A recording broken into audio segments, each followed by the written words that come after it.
When I talk with people and they ask me, okay, you're a Zen teacher, what they have in mind is kind of this peaceful figure sitting quietly, meditating, drinking tea, but that's not what Zen is. Zen comes from the word chan or dhyana in Pali, which means the effortless focus and engagement with every moment. It's a practice of engaging with this moment as it happens. So you practice the engagement with this moment. It only becomes effortless after years and years and years of practice. So how do we practice then? My practice is through sitting and moving meditation. Every day, 15 minutes of sitting meditation, and then 30 minutes of physical practice. I do martial arts, I do dancing. That's my form of moving meditation. And as I am sitting and meditating, what I'm practicing is coming back to this moment. Because it's normal to have thoughts in your head. When we sit and meditate, we can't just by sheer willpower kind of stop our train of thoughts. What we do is we use a mantra, or we use our breath as a mantra, and we try to come back to our breath if we're using our breath as a mantra. If we are using a phrase as a mantra, then we're trying to come back to that phrase every time we notice that we have a thought. Like that, we're practicing returning to this moment. When we do a moving meditation, what we do is practicing being engaged with that physical activity. And very often for a lot of people, it's easier to be engaged and focused when they do a moving meditation than it is when they do a sitting meditation. I really like to do my moving meditation first. And then when I go and sit and meditate, it's much easier to sit for a longer period of time. Then it carries through in my daily life, that kind of focus and engagement with every moment. Very often I hear people say, well, meditation is not for me, it doesn't work for me, I can't sit and meditate, my brain has too many thoughts. The truth is, you can't tell if a meditation works or not during the meditation, whether it works after the meditation or during your everyday life. So meditation, sitting meditation, moving meditation helps in everyday life because it kind of train you to be focused with the activities that you do in your everyday life, day after day, week after week. Your train of thoughts becomes slower and slower, and then you have more space in your mind, and then eventually the things that would have bothered you in everyday life don't bother you anymore. In that sense, the effects of meditation are very much visible outside of meditation and way less during the meditation. A lot of people say, nothing is happening when I meditate. I just keep having all of these thoughts in my head. Having thoughts in your mind is a totally normal thing. And then that's why we practice, why it's called a practice, because we're practicing returning to this moment. It's very hard to do, being completely focused and engaged in this moment, and even harder to be effortlessly focused and engaged in this moment. But when we sit and meditate and we have all of these thoughts, what we're practicing is coming back to our mantra. So using a mantra in your head is very useful. If you try and sit and just meditate, close your eyes and start breathing, it's hard to not have any thoughts or to just let the thoughts go or to just be empty. It's really, really hard. So what we recommend is to use a mantra, which is a phrase or a word that you repeat in your mind that will push all of your thoughts away. So when you sit and you meditate, you keep repeating this mantra in your head, and that will help you clear your mind. Sometimes people expect to have some sort of extrasensory experience during their meditation, and that can totally be a form of spiritual bypassing. It is important to state that meditation is not to have any kind of extrasensorial experience. It's really to train yourself to come back to this moment. Often also when we do our meditation classes, at the studio, we have students say, I had this experience, I felt this in my body, I felt all of this tingling up my spine, I saw this bright light, I saw this dragon, and the list goes on and on. The really important thing is to not attach to any of the symbols, to not attach to any of your experiences that you're having during meditation, because it means really nothing. So to just keep going, and if you're using a mantra meditation, just come back to your mantra. If you're seeing a dragon, don't attach, don't give it meaning. Don't be like, oh, it must mean something. This is my spirit animal trying to talk to me. Because that can be really a form of spiritual bypassing and then trap you with a certain narrative or belief, especially when you really get attached to it. So really very, very important. Don't attach to any of your experiences that you're having during meditation. Just keep on going. Just keep repeating the mantra in your head if you're using a mantra meditation, which I would highly recommend to use. And it happened to me plenty of times. I would meditate and then I would be like, oh, this symbol, that's some symbol, like having symbols come in my mind, or words or sentences or experiences of hot and cold and all sorts of things. Zen really helped me to not stay stuck in these experiences and to keep pushing through and then letting all of these experiences go. You keep going deeper and deeper as you meditate.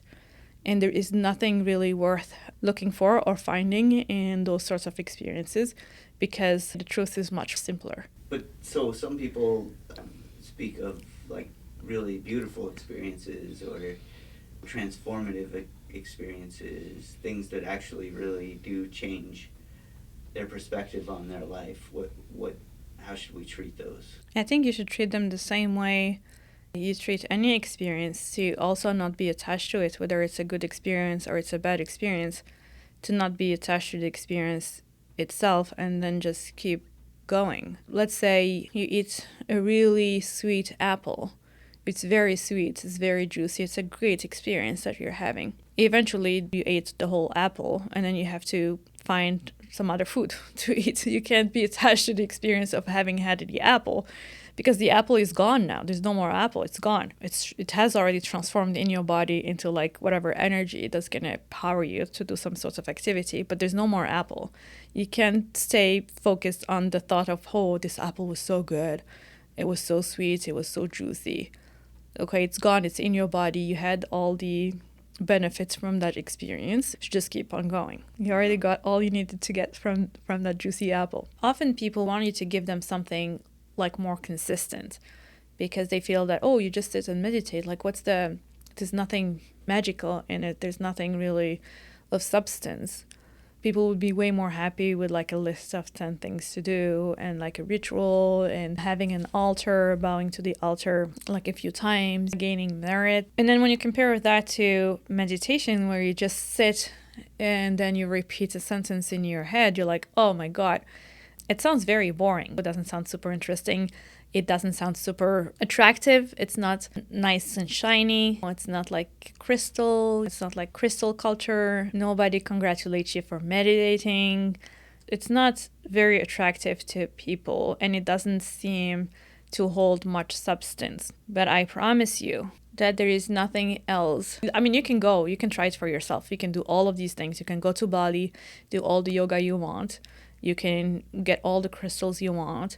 You can do all of these rituals you want, and then you come back here on this YouTube channel or whatever this is, and you listen to this talk again. I promise you that there is nothing there that's going to sustain you for the long run, that eventually you will feel that is not giving you any kind of answer. Maybe it's moving the needle a little bit. Maybe it's providing a kind of momentary peace, but it doesn't give you the answer. To get to the answer, to get to the why, to get to the who, get to the what, to get to anything of real substance, it's through this thing that seems to have no substance, which is to just sit and then just be with yourself and repeat this mantra until you go deeper and deeper and deeper and deeper.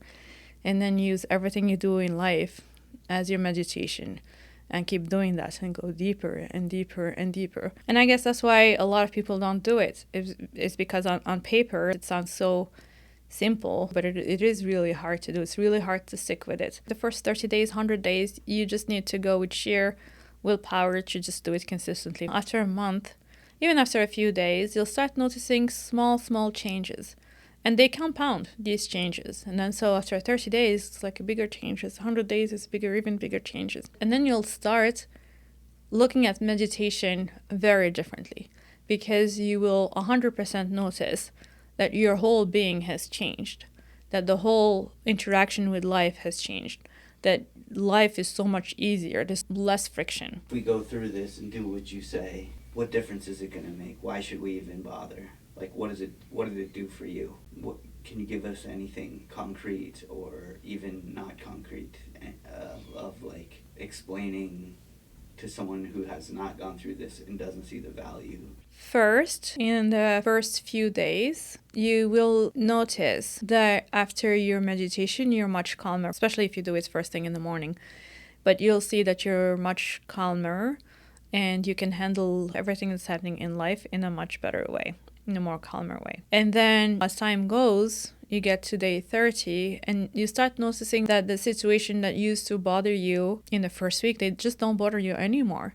They don't bother you the same way. So there's nothing really to deal with because you're not bothered anymore by the same things. And then you go into day 100 and you start noticing a whole slowdown in your train of thoughts. Now you're not in your head ruled by your thoughts, but there is that space between you and your thoughts. You don't confuse yourself with your thoughts. Your identity has shifted from like, I'm this body and this person and these are my thoughts, to these are thoughts that come in my mind. This is my experience of the thoughts, but these thoughts are not me. Then you start creating this kind of space between the essence of who you are and everything that's happening in your experience. And then you start dropping little by little all of these things that you thought were you, that were in your experience, that you were identifying with.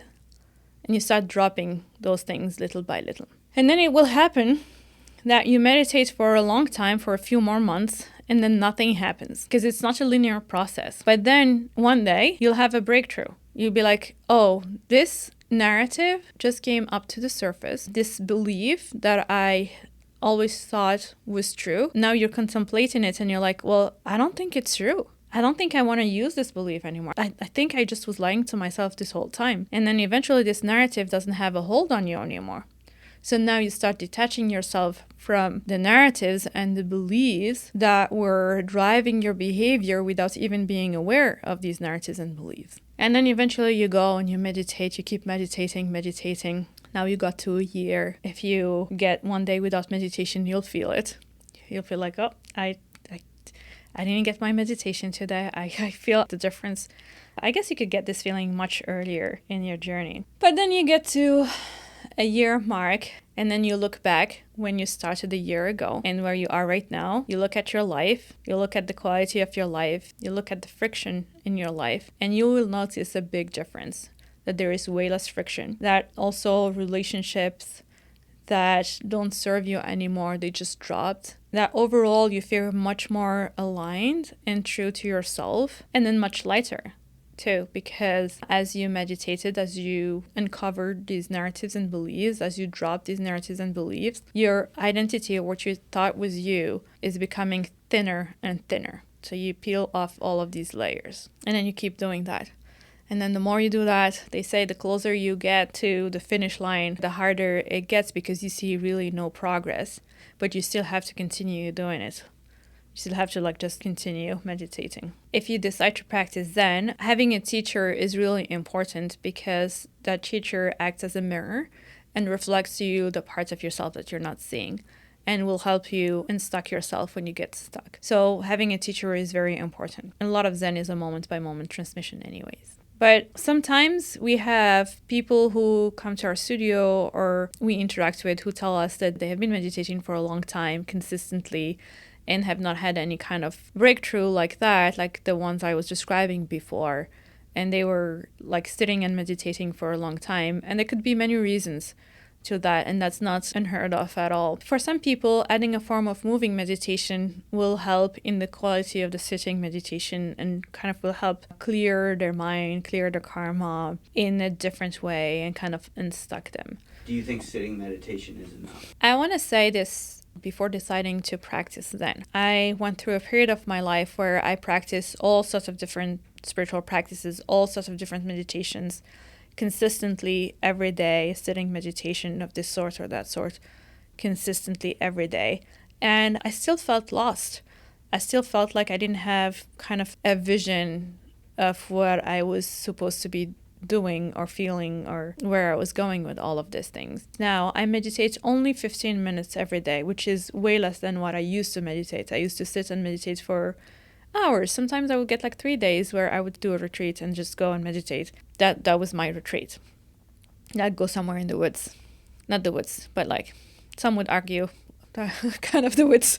But anyways, go and meditate for days at a time. I think I would feel really good after it. But then the moment I get back to this life and my work and everything, like everything would just go back to the same kind of misery. Back then, I was missing an essential part, which is including moving meditation with the sitting meditation. And I believe that moving meditation does something different to your body, and it's very complementary to the sitting meditation.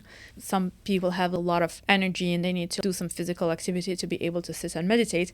Moving meditation gives you a different sort of life energy.